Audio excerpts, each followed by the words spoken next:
presentation is called Food Ideology, Regulations, and Sense of Place, a cross-cultural comparison of Italian and American cheesemaking.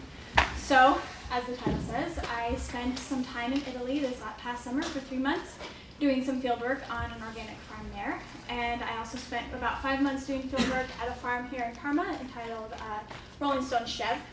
And so this is the stuff that I found. So my project firstly focuses on 3 different variables that are integral in the culture of cheesemaking: regulations, sense of place, and food ideology. And so I apply these 3 variables through the entire process of cheesemaking, from the land to the goats to the cheese. So I break this process down into those 3 definitive aspects in order to present my research. So first we'll go to Idaho, to the town of Parma, where Rolling Stone Chev is located. They make mainly European-style cheeses, mostly French. It's called Chev. It's a soft European-style cheese. They have adapted their cheeses to the American palate. They try to avoid making some of the simple cheeses that they say Americans enjoy, like Velveeta and cheddar, and so they focus on some European-style cheeses. She also ships her cheeses outside of Idaho. There's not enough local interest in order to make enough money to sell it entirely here. So next we're going to go to the animals. She has a herd of 100 Saanen goats. Saanens are native to actually Switzerland. They're not native to here. She culls her herd every year, which means she kind of just cuts off about 25% off the top every year and sells them to an auction.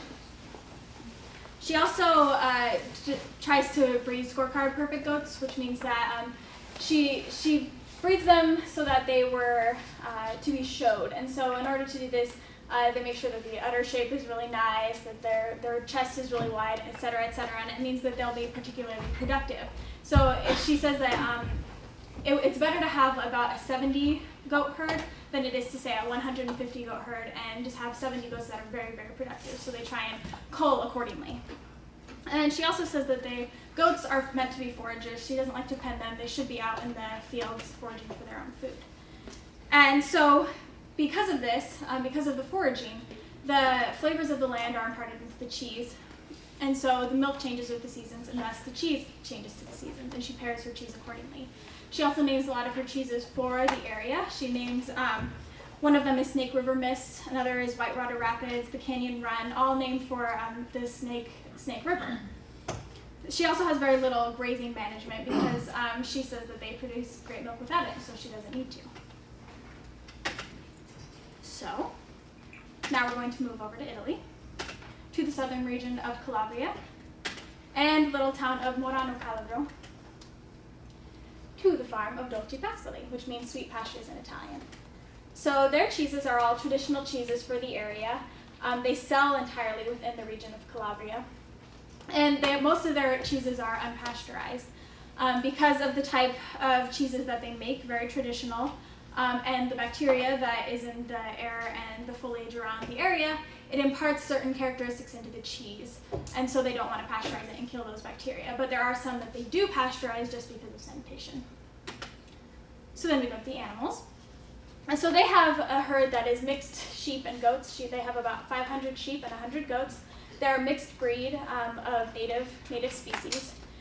And they're also meat animals. So not only do they sell it in the local town, but they also eat it very frequently at home, which is something that I found out the hard way when they took a big head out of a pot one day and set it on the lunch table, and I had to pick my meat off of it. So the next part is the land. So they also employ very little grazing management. They say that the sheep aren't stupid, they know how to manage themselves. They're also certified organic by the EU. So, how do the two compare? So, they're fairly similar. I didn't kind of go through all of this, but both of the regions have a very similar history of agriculture. They both pasture raise their animals, and their cheeses are named after the place. They respect animals' intelligence, and they also participate in educational community outreach. Rolling Stone does agritourism, and Dolci Pascoli does field trips for local school children.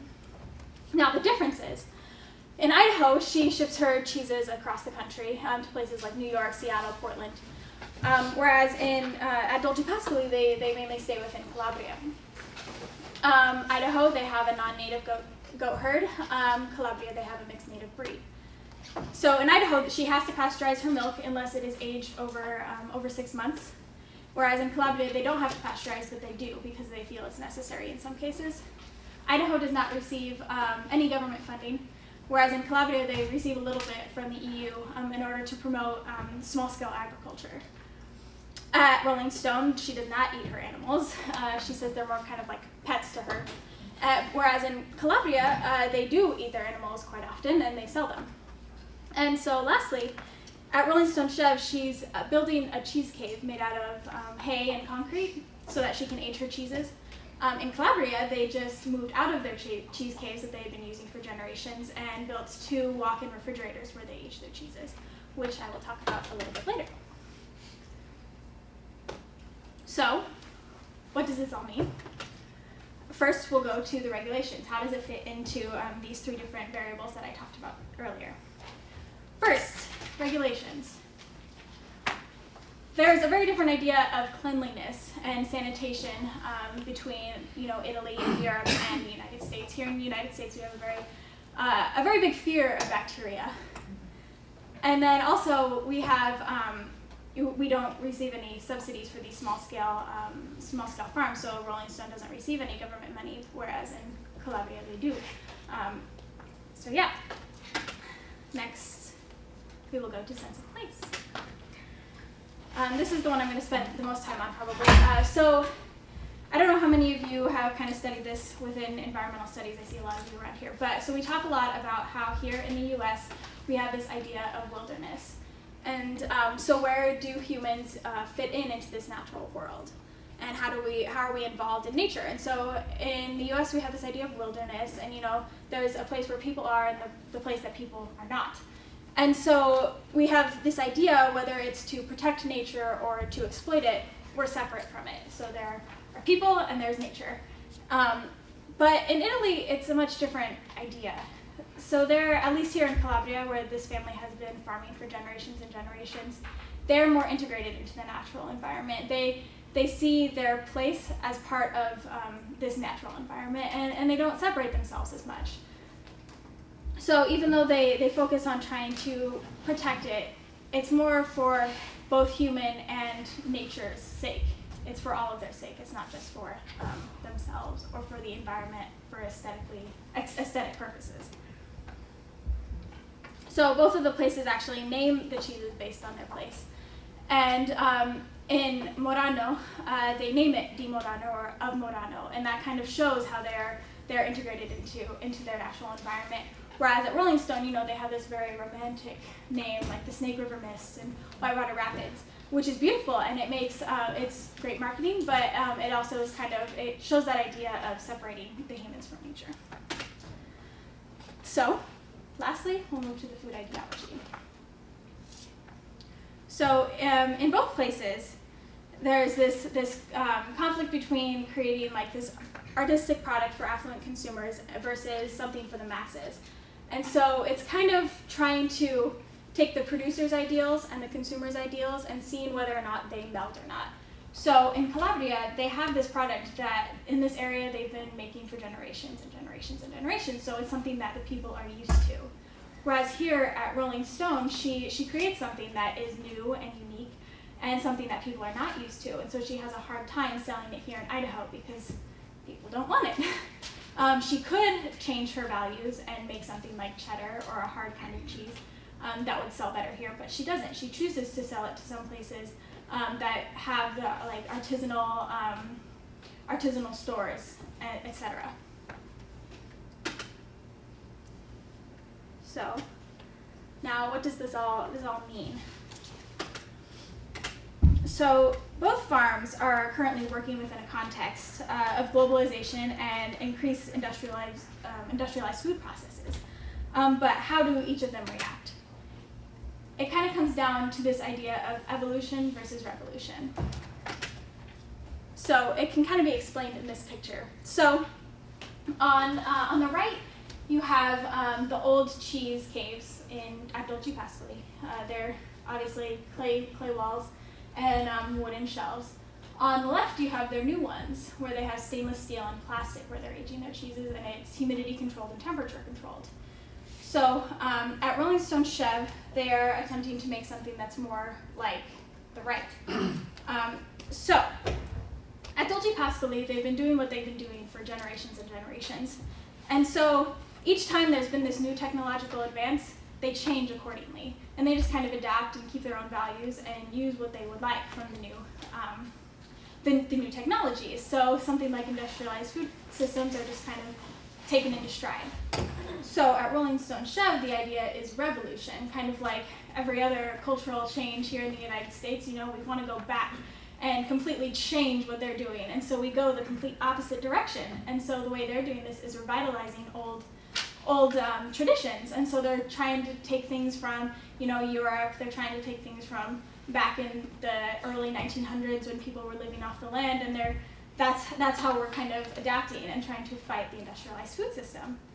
So the overall point is not to say that one side is better than the other, one side is correct. They're both working within their own cultures and their own food systems in order to make some kind of change. And so I think that both sides can learn a little bit of something from the other when they're fighting this same behemoth of a food system. So that's it. Questions?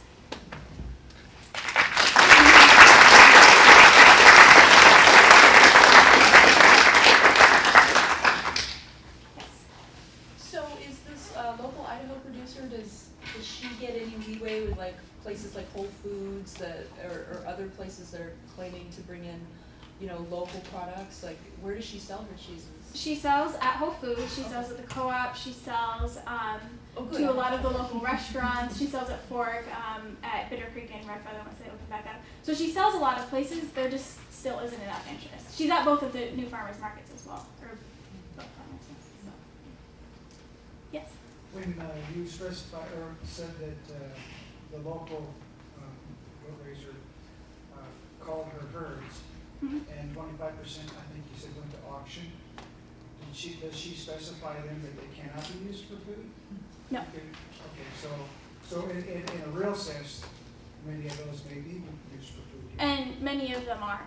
And so she actually recognizes that. And so even when she's culling the herd and she has to load them into the trailer, I helped them with that job this last year. And she couldn't be a part of it. She didn't want to go to the auction. She didn't want to load the herd because she said she felt like she was turning her back on her friends because she knew that they were going to be killed and eaten. So at least she accepts the fact that that's part of what goes on. Yes, and they used to actually eat their goats. They used to have a big bonfire every year where they would cook and eat a goat, but they became too emotionally attached. But she knows that it's her livelihood and she has to cut off 25%. She says it's them or me. So. With the evolution versus revolution and cheese aging, which would you say is more prevalent in the industry? More modern standards or more traditional standards? In the U.S. or in Italy? In either. Okay. In general. I think it's a mixture. I think in the U.S., at least as far as what I've seen, there are a lot of people who are trying to do like everything by hand and trying to go back as much as possible. But obviously they have to still work within regulation constraints and everything. So they have to have like the big machinery like a pasteurizer. They have a milking machine. They don't do it all by hand. So it's a little bit of a mixture in both places. But I think the idea of the evolution versus revolution is just that, there are two different ways of combating a force, and one way is more prevalent in each place. Is she the only one that's doing this in that area, or are there others that are doing similar things to what she's doing as far as competition goes? In Parma, she's the only one. I know there is at least one other small-scale goat cheese producer that has opened up. I can't remember where it is, but it's here in Idaho and in southern Idaho. And I'm not sure how much they're in competition, but I do know that the other people are making a splash. So. All right. Thank you very much.